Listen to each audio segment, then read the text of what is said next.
Welcome to the Inside Texas Football YouTube channel powered by InsideTexas.com. I'm Joe Cook, got Eric Naleen, Drew Kelson, and Justin Wells. Another Wednesday night live. Thank you for joining. Make sure you like this video, subscribe to the channel if you're watching on YouTube. If you're listening on podcast, hey, make sure you give us a 5-star rating, leave a review, tell us what you like, whether it be on Apple, Spotify, Google. We appreciate that a lot. Of course, if you are not a member of Inside Texas, head to InsideTexas.com. Use promo code IT1. That'll get you 2 months of Inside Texas access for just $1. That'll get you probably a practice and a scrimmage report all the way up in training camp, in addition to all the different recruiting news we've got over the course of this month. Justin, I know you're counting down for the NBA Finals, but what's been going on in your neck of the woods, especially as it pertains to the Longhorns? Man, I have been listening to Pitbull all day long. Like, I know you're fired up for Mr. Worldwide, but you don't know how we run Pitbull at this house. We turn it up loud and proud. So the fact, and nothing says SEC like Pitbull, if you ask me. So you know me, everything tonight. It's going to be a good night. I had a friend make a good point, and he is a member. He said Pitbull tickets are normally like outrageously expensive. So the fact that you get it for free and then you also get to listen to Greg Sankey, Jay Hartzell, Chris Del Conte, all those guys, just an added bonus. Thank you all for joining. As usual, get your questions in. We like going over those throughout the course of the show. Already see some good ones in the chat, but we always go first to the Inside Texas message board. And this is a really good and interesting one, especially as we think more and more about the SEC. It's from MBW 629 yet again. Outside of SEC rivals like Oklahoma, A&M, and Arkansas, who do you think Texas may establish a new rivalry with? I'd suggest LSU for regional purposes and recruiting purposes, or Tennessee, especially when it comes to UT and Rick Barnes in the shade of orange. So, Drew, I'll throw this one to you. You were in at Texas kind of when there were some, I don't want to say they were stepping foot into a new league because the Big 12 was around for a little bit, but some rivalries were being formed with Nebraska and Oklahoma State and, Iowa State, Colorado at that point. So when you're looking at the SEC and thinking of the teams that are either on the 2024 and 2025 schedule or off of it, are there any teams you could see Texas forming a rivalry with outside of the three we know and know too well? One would be a new rivalry in LSU. I mean, we're already facing them in recruiting left and right. I mean, they're everywhere. We're battling against them. So I think there's already some inherent and natural rivalries there that will be able to get settled on the field moving forward at some point when we get them on the schedule. So I think that's more of a natural one. But there seems like there was already one brewing with Bama. I do think we had a bit of a head start to build some rapport or just connection with that Bama fan base just over the last 2 years. And we kind of know how each other's moves. And so I do think there's a bit of a mutual respect there, but also, they got us at home. We got them at home. And now at some point there's going to have to be a tiebreaker, right? So I just think those two are the most natural that just come to mind. Eric, Alabama and Georgia, they've been in the SEC forever, but really they're not like traditional rivals. They're state over, but they don't circle each other on the calendar outside of both being really good teams at the same time, elite teams. Could you see Texas maybe forming a rivalry in that way with maybe Georgia or maybe, any other school that keeps it a high posting in the SEC? Well, I think Georgia and Alabama became rivals the second Kirby Smart went there, and they started battling hard after recruits. Kirby Smart was not going to get to the place that he did without beating Alabama for recruits. So, he took the job. They made a lot of investment in making sure that program got up and running right. Mark Richt could never get over the hill. They became rivals the second Kirby Smart took that job. But, I could see Texas, finagling their way in there just because – or maybe even taking Alabama's spot, even though Alabama is heavily invested in keeping that dynasty rolling. Just by they're going after a lot of the same recruits. Texas is going to keep going into their backyard. Georgia's going to keep going into Texas's. But the number one rivalry, without a doubt, is going to be versus LSU. You can already see it. Last year with Colin Simmons, like I said, man, you could see it brewing a mile away. and then add DeCorian Moore this past cycle, some portal guys they were going after as well. Yeah, it's going to be LSU. You got proximity too, man. That's it's only a 5-hour drive from Houston, 6 hours maybe, 5 hours from Houston. Yeah, it's a pretty close one. They're going to be going, and LSU wants to get back in Houston. Texas wants to keep recruiting Louisiana with Terry Joseph, like they've already been doing. They got Arch Manning out of their backyard. I mean, that one's just getting started. Justin, one of the factors I think you can look at is, especially at Alabama and to a different extent at Ole Miss, they draw a lot of students just in the general student body from the state of Texas. A lot of kids who don't get into Texas or Texas A&M, maybe instead of going to Tech or maybe instead of going to U of H or Texas State, they started going to Ole Miss and Alabama. Some of that's due to the football program and stuff like that. Do you think that'll create some stuff, some rivalry type tendencies over the course of the coming years, especially as that trickles in maybe into football recruiting and the football teams? Yeah, I'm not sure, because here in Tyler, a lot of kids that don't go to Texas or Texas A&M, they go to Alabama or Ole Miss. There's a big contingent of Ole Miss alum here in East Texas. And so I think it's going to be organically. Like, I kind of agree with Drew. The Alabama thing just kind of came up when they were on each other's schedules, and both games were, fantastic. And now that Kalen DeBoer is in Tuscaloosa, him and Sark have that connection. They have, they like playing each other. And so I'm kind of with Drew here. I think it's more of an organic thing. Like, in a couple of years, we could be talking about another team because of a really good game this year or a really great game next year. Those, to me, are the fun rivalries. The old school ones will always be there. OU, A&M, like you said. And I think LSU is a de facto, especially after that 2019 game. That team wanted to play them in Baton Rouge so bad in 2020 and just didn't get the chance. But I think the organic ones are the ones that wind up being the most memorable. And right now, I think, like Drew said, Alabama and Texas got a head start. That one right there is going to be one to watch. I wonder if when other teams in the league start pushing their chips, kind of like Ole Miss and Georgia and Texas have, like if Auburn, they seem like they're biding their time. If they go all in with Hugh Freeze over the course of the next 2 years, maybe that's something that develops. Florida and LSU, a lot of it had to do over, I think, a handling of a hurricane game. They don't like each other. So rivalries can be built in different ways. And even our guy Chris Bennett makes a point. You think former Oklahoma quarterback Josh Heupel over at Tennessee is going to be very fond of the Longhorns? I don't think so at all, especially with the way he is trying to make that UT, different UT, They'll need to remind Heupel of the 1999 Texas OU game. Whenever Texas and Tennessee come up, that's going to be a fun week of storylines, from the Mike Leach leftover playbook that Texas picked up till OU going up 17-0 in a blink, and then it was the Ryan Nunez show, and then before you know it, Texas is walking out double-digit wins. We need to bring that up to Heupel when we see him at SEC Media Days, by the way. Should be fun. A lot of time to build some great rivalries and animosity. But we'll go to questions now. This one from Katie35. I'm the best. Eric, I always give you the tough ones, but this is the one right in your backyard. What's going on with Dorian Brew? Just visited USC. Seems to be going elsewhere this weekend. What's your read on that recruitment of the Conroe 5-star? Yeah, I think USC is the team to beat. Ohio State is still in it. Oregon is trying to creep in it. Texas is fighting hard to make sure he gets on campus before the end of the live period, the visit period. I don't think he's going to end up at LSU, where his dad ran track, and LSU's been recruiting him quite hard. Corey Raymond got a good jump on that recruitment, but I don't think it's going to be LSU. Right now, I lean towards USC on that one, but I can see some of these comments already. Somebody said that they're number 16th in the country, a lot of work to do. This is just how Texas recruits. They intentionally have a lot of work to do. They're not going to fill up on guys they don't want.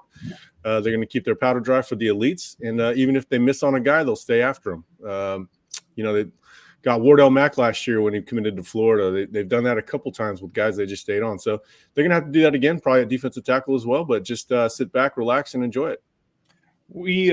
Somebody asked about cornerbacks or defensive backs with elite track speed earlier today. We had a 4-down territory Q&A over the Inside Texas message board. I was able to dig up a few different track times for some of the targets that they are after. Dorian Brew, notably, he's about 6 foot. He's about 200.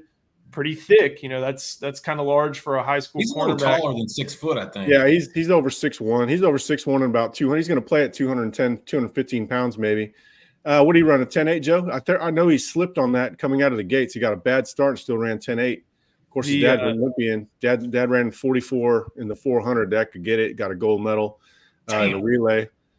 So yeah, he's fast. He's got very good. His mom's a track star too. So obviously Dorian's fast. The thing about Dorian though is he has a ways to go as a football player. You know, as far as learning the schemes, things becoming second nature to him. I'm a little surprised that he's rated as a 5-star, and he's a hell of a talent. Don't get me wrong, but I think you see Caleb Chester's way more comfortable on tape when you watch him. Might not just be as physically gifted, but yeah, Dorian's 10.8 guy, but he slipped on that coming out of the gates, from what I heard. Yeah, it's listed at a 10.75, which is pretty darn impressive. Some of the other times from that I researched, Devin Williams, an Auburn commit at corner that Texas is after, 10.65 in the 100, 21.43 in the 200. Aiden Anding has run a sub 11 100 and a 21.73 in the 200. So there's some quality track times. Hey, we've got to add some clarity on that Devin Williams. That was as a sophomore. Those are tremendous times as a sophomore. He's not off. Basically, he's not far off from where Isaiah Bond was. Same high school. Everybody knows Isaiah Bond is fast. People in that area compare Devin Williams' speed to Isaiah Bond. So we got to make sure that everybody knows that was as a sophomore. Speaking of, track time and Texas defensive backs, Drew, I was wondering, how many games did you ever play over at Butler Stadium over on the southwest side? I lost count. Definitely Too many. lost count. And well, they were half of them were wet and muddy. So yeah, and the best part about Butler, and if you've ever been to a game at Butler, it's like at least 2 times during the game, but also like the end of a third quarter, close around fourth quarter, there was always a train that went by the stadium, and you'd hear it going by. And I don't know what it was. It just gave it. You hear the band in the background. You hear the train going. Yeah, it was the combination of everything that just made it really cool.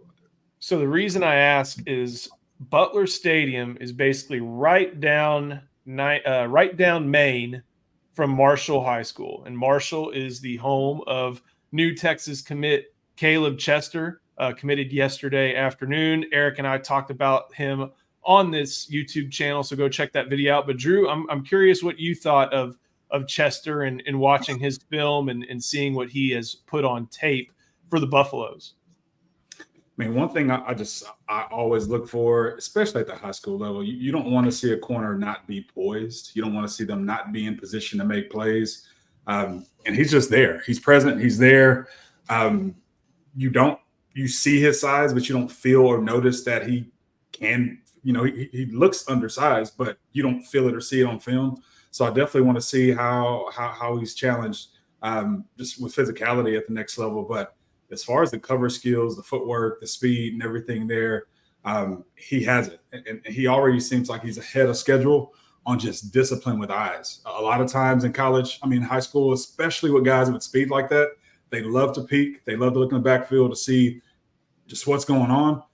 He keeps his man covered. He keeps his man in control. And so it's just good to see he didn't have some of those bad habits you typically see from really, really fast guys at corner in high school.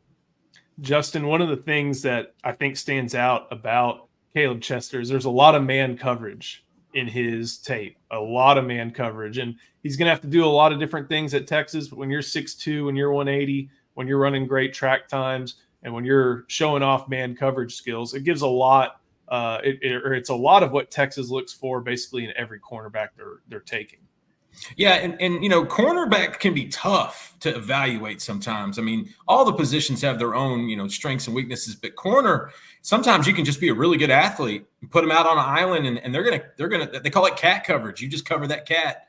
And if they're a good athlete, they stay all over them. But Chester shows you technique and shows you fluidity in his hips. And that's what makes it an easier take for me. Like Drew said, it doesn't look like he's that big, but this kid's 6'2". He's 175. You wouldn't think that watching the tape. but he's got some length to him, and he also has some natural ability. And I love that they're in Fort Bend Marshall. That place is an athlete factory. Like, they are constantly running in the state track meet. They're always making a run in either football or basketball. I mean, that's just, there's some really good athletes. And I think it actually helps with a really good safety in 2026, Isaiah Williams, who if you watch Chester's tape, you can't help but see Isaiah. And that dude is a hit stick in 2024. In the days of targeting, he does not care. And that's what I love about him. Hey, I reached out to Williams after that. Let me find his text message real quick. Right after Caleb, he started messing with me. He's not too far behind, Eric, I don't think. When he was wearing Texas stuff today. I was at his practice. I said, hey, Isaiah, what are your thoughts about Caleb picking Texas? He goes, I'm next. Laugh out loud. I said, he said, but it's a great pick and it fits him and he's going to do great things there. But I think Isaiah's feeling that Texas might be the place for him as well. When I was there for his last practice, they had Blake Gideon, Terry Joseph, and Johnny Nansen were all there together recruiting all those guys. So that is a great school to be in. As Justin mentions, Texas has not done enough work on the southwest side of Houston. There's just athletes all over it. And, they might not be done. Maybe they go get Cade Phillips from Hightower. There you go. I know that would make Drew proud. Before we keep on going, got to give a shout out to our friend Andre the lawyer. If you're injured, trust the team that secured millions for their clients and helped thousands of Texans with their injury case. Don't let insurance tell you what your claim is worth. Hire a lawyer who will fight for you. Andre's principal office is in Dallas, Texas, but they serve Texans throughout the entire state. Call Andre at 214-444-8808.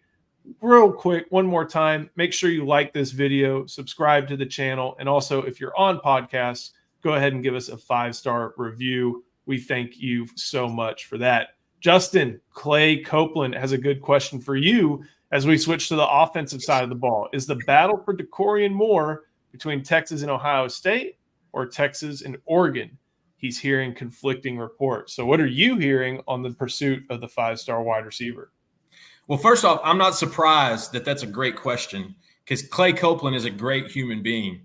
He's also an incredible athlete who's a great hitter in baseball. I mean, this kid was nails at the plate. He played at UT Tyler when they first started the baseball program. My dude Clay was nails. It's a good question. Here's the thing. I think it's Texas and Oregon. Ohio State sold him well. They had a great presentation for him and his family. His mother liked it up there.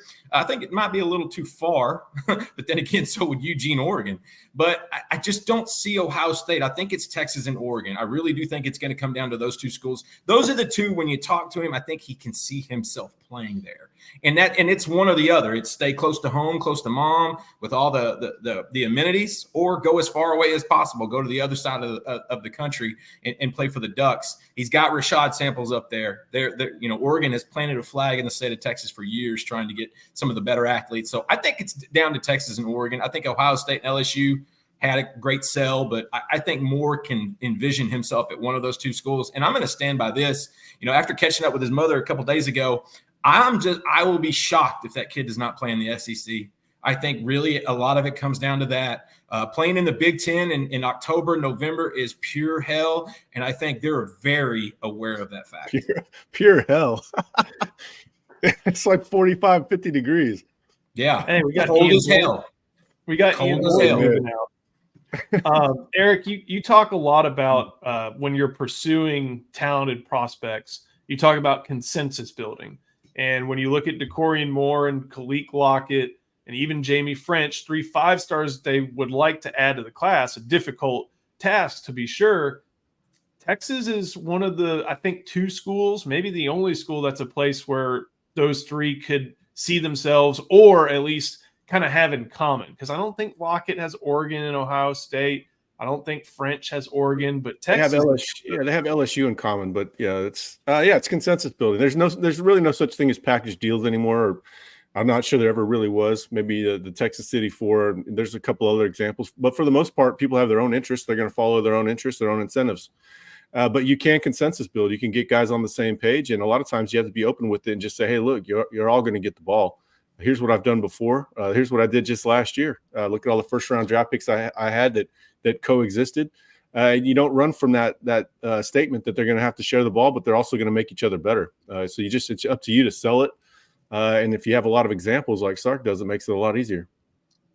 Going to go with this one from Daniel Longoria, number 16 in 2025 recruiting. Looks like we have a lot of ground to make up. They're number 12 in the On3 industry ranking right now, behind number 11 Oklahoma, number 10 A&M, and a bunch of different schools. But Justin, as we've seen over the course of the past few years, I mean, wasn't there a time when I think, got to a point and Texas was in like the mid-20s, and then they end up finishing, number 4 or number 6 like they did last year? Like the recruiting rankings right now, you can build buzz. Notre Dame's done it. Texas Tech has done it. But it's all about where you finish. And Texas class, with only 11 commitments, has a lot of room to grow compared to some class like Notre Dame, which already has 21, and they're sitting in 7th place in the rankings. It's a good observation, Daniel. The thing you have to remember is Sark doesn't pay attention to the rankings at all, and then they really don't in June, because they don't push for kids at this early in this cycle. Listen, a lot of those schools that have those higher rankings are filling up on bread, and Sark is a waits for dinner type of guy. Why ruin everything with the appetizer when the meal is the most important? And so Sark's going to take his time. Listen, ask us this question again in the middle of July, because I think you'll see a little difference there. And then again, you might see a few more in August. And so it'll be a slow climb back to the top 5, top 10 range. I think they definitely have potential for the top 5, especially with how they're looking for a number of 5 stars in the country and high 4 stars. I mean, this class there's no weaknesses in this class. And Daniel, that's what you want. You don't necessarily have to have a top 5 recruiting class. You don't want any holes in your class. And as long as they fill up on the defensive line, I think Texas will finish in the top 5, top 7, top 8 range. It does not matter in June, Daniel. It doesn't. It only matters in November and December. They're going to be higher than 7, 8. They're going to be higher than 5. Look, they've got 5 RPMs in for 5 different 5 stars. Now, maybe we're not accurate on those RPMs, but there's a lot of potential in this, and maybe we are. Yeah, I've got 3 in. I've got what do I have? I've got Decorian, Susi. Another one. I'm about to find it for you. Terry's 3. All right. Terry. Terry. So there's 3. Terry, you've got one in for Lockett. Or no, you got one in for French. Wiltfong has one in for Lockett. I like that. So I like that a lot. The potential. I wrote an article this morning on over under 5 stars. The question posed to me was over under 4.5. Right now, I'd say over. I mean, it sounds ridiculous, but they're in good shape for a lot of these guys. And there's other 5 stars that they're still in it for. We mentioned Dorian Brew earlier. There's still a chance for Jonah Williams. So I mean, it's just let it play out. But yeah, there's no point in being. Who cares where you're at number 1 when you've got 11 guys in the class? I mean, they can only go up. They're going to go way up. Matt Brown will tell you having the number 1 rated class in June means nothing. Matt Brown will autograph that book for you. Yeah, well, you can get paid for autographs now. Speaking of, Drew, I'm going to put you on the spot with this one. You're going to get back-to-back ones. This one's from our friend UT Parking. If VY returns for 2006, do y'all repeat? Yeah, definitely. And not there's really nothing against Colt, but I mean, VY was the safety valve. I mean, that was Colt's first season. I mean, we went 9-3. Troy Smith, we lost to Ohio State at home. Yeah, but Ohio State was ranked number 1 in the country that year. They played for the national championship. But the cool thing about that season, because we beat OU, we won at Nebraska on the road. Crazy game. The next week came down to the wire at Texas Tech. Those games, like that season, was in its weird way. It started feeling magical. We went back home, beat Oklahoma State, and there was something about this K-State game that was just. I mean, well, first of all, Colt got hurt, but we were rolling. I mean, we were rolling that year, and at the end of the day, there's no doubt we would have won if VY would have come back, because the margin for error is just like eliminated, and we had a really good season that year considering all the other factors. So would have played Florida. I imagine we would have played Florida because if we would have beat Ohio State, it would have positioned us to play Florida and Chris Leak. And there's a lot of talent on that team. I think Percy Harvin was on that team.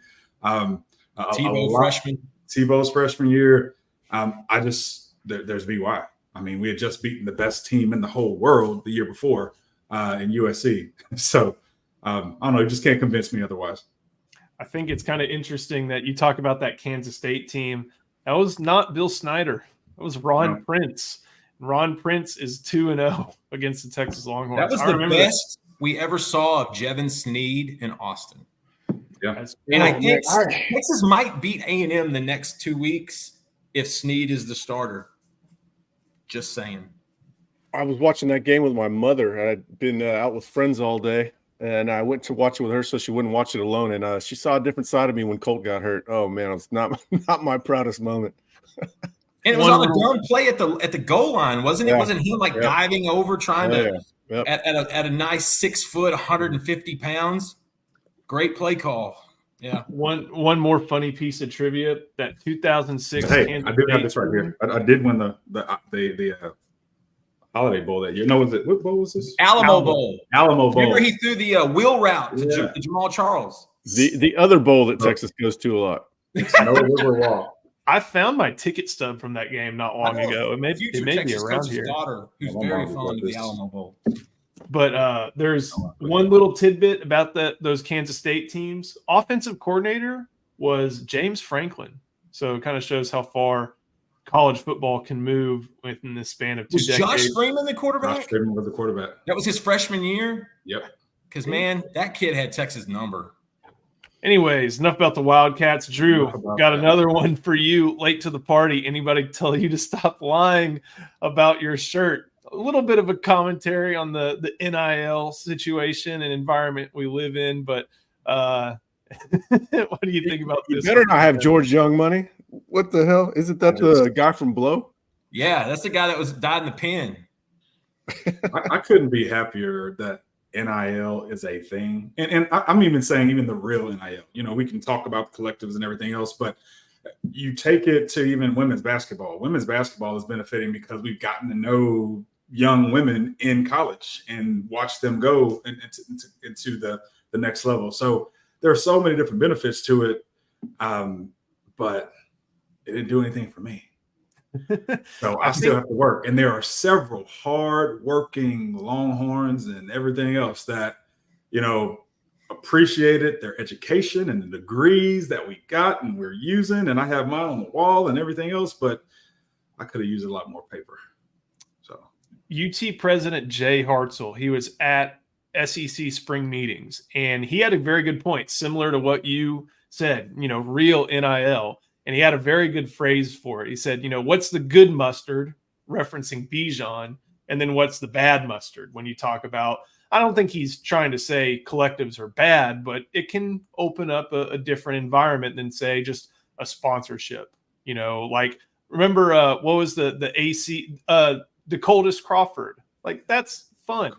That's cool. Like, that's funny. And the AC unit company, I think in Lincoln, sponsored him. That's what real NIL is, and that's what a lot of kids did not have the opportunity to do. You didn't have the opportunity to get back in the day. So tell Jay he doesn't want to shortchange. There used to be a special, and I think it was anytime we scored over, it was either 40 or 50 points. Everyone in the entire stadium got a 5 free wings coupon to Pluckers. You know who couldn't use that? The players couldn't use it. The players could not get 5 free wings from Pluckers. That we earned. Hey, you should have been eating baked chicken anyways, man. I don't give a damn. I earned those damn wings, man. Yes. And if I'll get you mustard, we need to get back to the Red Lion and get some of those curry wings again. Hey, my mom can attest to those. She has become a Red Lion fan, which is, I know it's a crazy sentence, but she likes the Red Lion over there by St. Anne. So big fan of that one. Justin, I go back to my English roots when I'm in there. All of a sudden I have this weird infliction in my voice. And unlike England, the beer is cold. Justin, this one for you. I'm guessing that Texas has backed off for Keelan Russell and it's sticking 100% with Lacey. Haven't heard much. He's cool with taking Lacey. I don't know if they backed off, but you know who didn't back off was Alabama. Kalen DeBoer pushing for the flip from SMU, and they achieved that, I think, last week. Yeah. You know, I got to catch up with his mom, Keelan's mother, in Nashville at the On3 Elite Series. Just wonderful lady. Her and Marjan Moore, DeCorian's mom, are really close. And, you know, she loves Texas. They talked about Sark, and she really liked Coach Milwee. Coach Milwee had been really open and honest with them about the recruitment, about coming to see him. They wanted to see kind of how he progressed. I don't think they're backing off of him at all. I think Sark is doing what he does. He's putting in contingency plans, and that means staying on top of each kid, whether they're in plan A, plan B, or plan C. And so Keelan Russell is a guy you're going to keep watching. Listen, he's going to have a good year this year. There are some serious offensive weapons in Duncanville in 2024. And so he's going to have a lot of fun. They're going to stay on him because KJ Lacey's probably still going to take visits. He's probably going to pop into Auburn for a game. He might even show up at Ole Miss for a game. And so it's too early to determine one finality of one or the other. I think Texas will stay in close to him. And honestly, I wouldn't be surprised if he popped in for a game sometime in the fall. I'm excited to see what he does at Elite 11. Probably an environment that and games are really situations where he thrives. He's not super duper athletic. He's, you know, as big as he is, but man, he can throw the football. And that's why you saw Steve Sarkisian go after him. Eric, you know, you always joke with me about getting the tough ones, but Dennis Donaldson's paying for this tough one. Is there any chance Texas misses on 3 of the defensive tackles they're chasing, like Brandon Brown, Zion Williams, and Josiah Sharma? Well, thanks, Dennis, for the super chat. We saw that question. We were going to get to you, buddy, but maybe we need to pull out these stall tactics a little bit more often. I think you should add a 4th. I think you should add DJ Sanders. DJ Sanders has as much upside as any of those 3. I mean, when it comes to pure athletic upside, he might have the most out of those 3, out of those 4 if you add him. Is there any chance they miss on all 3? Of course, there's a chance, but is it likely? That's where we have to really talk about. I don't think it's likely that they'll miss on all 3. You like that Brandon Brown is still committed. They get him in. They get another chance. If they can keep that guy committed throughout, man, that'd be a hell of a job. Yeah. Zion and Sharma, I mean, you're going against LSU and Alabama, Texas's new rivals, recruiting rivals. We like the fact that Sharma, there's a chance his mother might move back to Dallas-Fort Worth. That's certainly going to help Texas. He's way up Texas's board. Zion, I think, profiles to Texas. I'm not sure he knows that yet. And it's incumbent on the coaches that when he visits in 2 weeks that they kind of let him know that, hey, look, this is where you belong. You are a fit. You're a culture fit at the school. You'd come here even if you didn't play football. They've got to sell him on that. You know, I think Kenny Baker's making up for lost time. Is it going to be enough? I'm not sure. But who cares what happens in July? You know, we've seen Texas flip a lot of players. Obviously, you prefer they commit to Texas the first time because I don't think Zion's the type that's going to be hard to flip them. But yeah, you got to play the long road, man. We've seen this staff operate right now. They should have everybody's trust. And sometimes it's a good thing when their back's against the wall. It makes them come out fighting even harder. Justin, with Brandon Brown, he's taken visits, but he's still committed. With the other guys, they are visiting. They haven't committed anywhere yet. Is that a positive sign for the Longhorns and Kenny Baker as well? I mean, it's obviously positive. I mean, if they do jump on one of those offers and commit, you know, in the next few weeks, it's not going to stop Texas from recruiting them. Those are the 4 guys. I mean, Eric said it best. DJ Sanders has to be in that conversation as well because we know how much Texas really likes DJ as much as Zion, as much as Brandon, and as much as Sharma. It's going to be tough. Each one of them is going to have their own battle. With Zion, it's LSU, and there's circumstances there that kind of favor the Bayou Bengals. With Sharma, it's the Kalen DeBoer show. You know, he committed to him at Washington. I'd be shocked if he doesn't commit to him at Alabama. That's what you're battling there. And then with Brandon Brown, I think it's a whole state of Florida. Like, this kid does like the recruiting process, and he does take it, and you know, he takes it well. The fact he's still committed, guys, that's big because there were so many windows when we thought he might not be by the end of a week or the end of the weekend. And he has been. And so they get another chance to sell him on that. I'm more worried about Florida and Miami when it comes to Brandon. But the fact that Eric said, if he's still in the boat now, that's a good sign. I don't think it really matters where any of them jump in right now. If anything, it puts a target on their back. If Zion Williams commits to LSU, well, that's exactly who you recruit against. And Sharma, if he flips or goes to Bama, that's the guy, that's the school you recruit against. You show them, hey, Texas went to Tuscaloosa last year, won by double digits, and they may have a better team this year. There's so many different selling points there. So there's a lot of work to be done by Kenny Baker, but he is slowly but surely getting in close relationships with all these family members and all these players. And it's like the question we saw earlier from Daniel about being top 16. It doesn't matter today. It only matters in December. You also had some intel over on Inside Texas about some defensive tackle targets, namely Myron Charles, who was in town this past weekend. So head to Inside Texas, use promo code IT1. That'll get you 2 months of access for just $1, and you can get intel like the stuff Justin had on Myron Charles. Let me get back to the comments. Christian with a quick one. Where is LC? Is he not with IT anymore? He is still with IT. He's got a day job. That day job's taking him out of the country, but he will be back as commitment season starts to roll around, hosting Mondays, hosting deep dives. Well, maybe not deep dives, but hosting Saturday roundtables and being a part of the channel. Justin, coming right back to you. How many seasons for Ricky Stewart to get onto the field? Love his first name. Seems like it's been a while since there's been a Ricky running the ball. What do you think about that one? Hey, anytime a kid from East Texas goes to Texas, I'm probably going to like it. But for this kid in particular, he's so much fun. He's fun to watch. He's such a competitor. He barely talks, guys. And I got to tell you, that's refreshing for a 17 or 18-year-old four-star prospect. He does not say much. As soon as he got that offer, he knew he was going to Texas. As soon as he left that practice, he knew he was committing to Texas. He canceled all of his other official visits.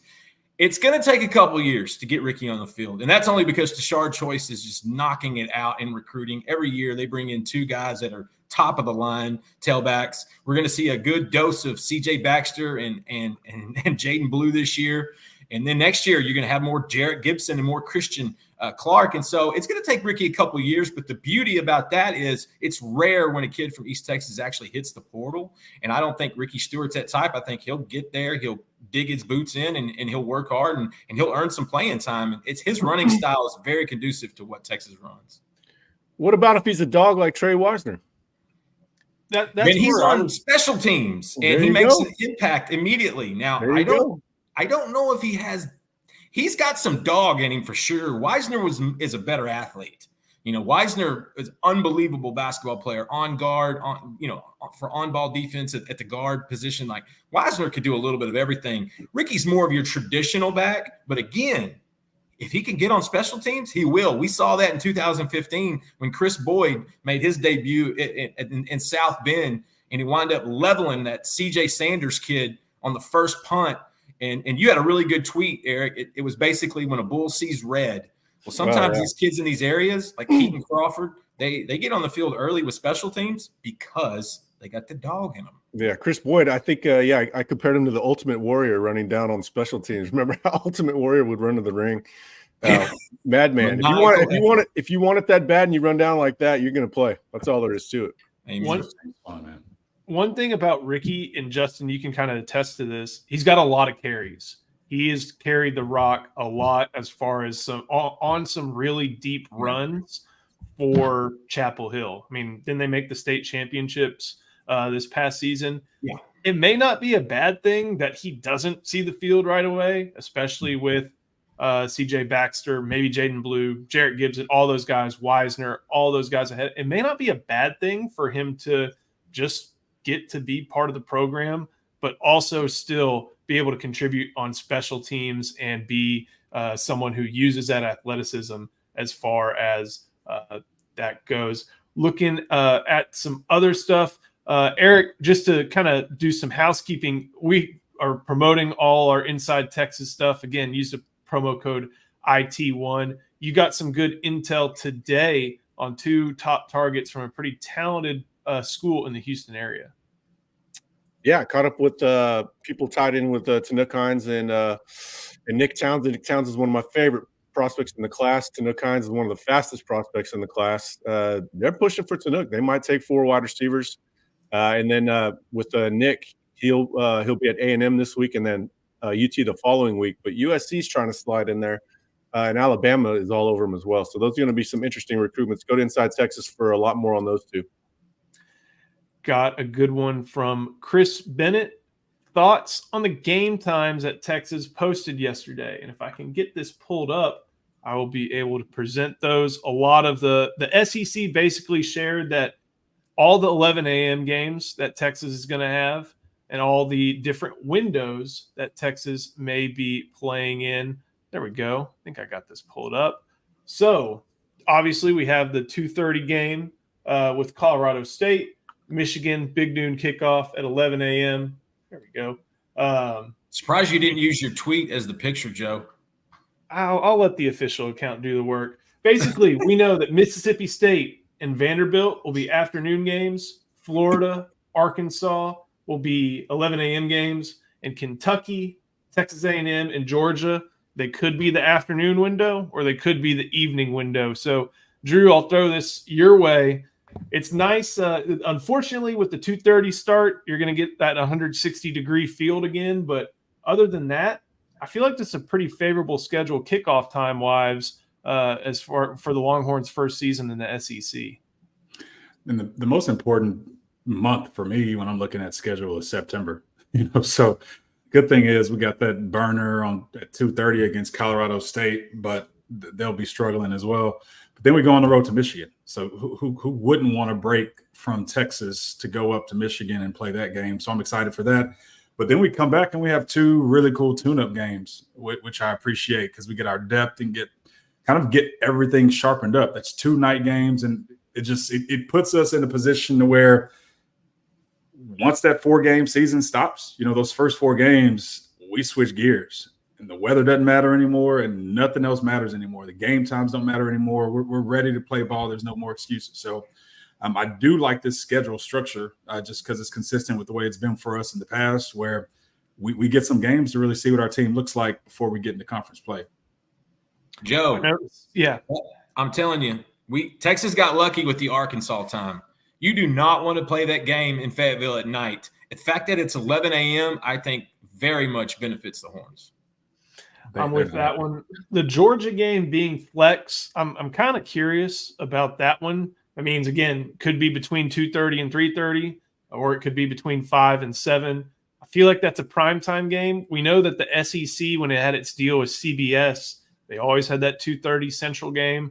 They would get 1 night game a year, and usually they would, or maybe 1 or 2, something like that. They would usually try to put like Alabama versus LSU in that slot. So I think that's going to be a pretty good test for how the SEC wants to use the flex schedule and what they want to emphasize as far as their prime time slot. And I'm guessing that the prime time slot is going to be prime time. What about the Aggie game? With it being on Saturday, Eric, what are your thoughts on whether that be 2:30 or whether that be a night game?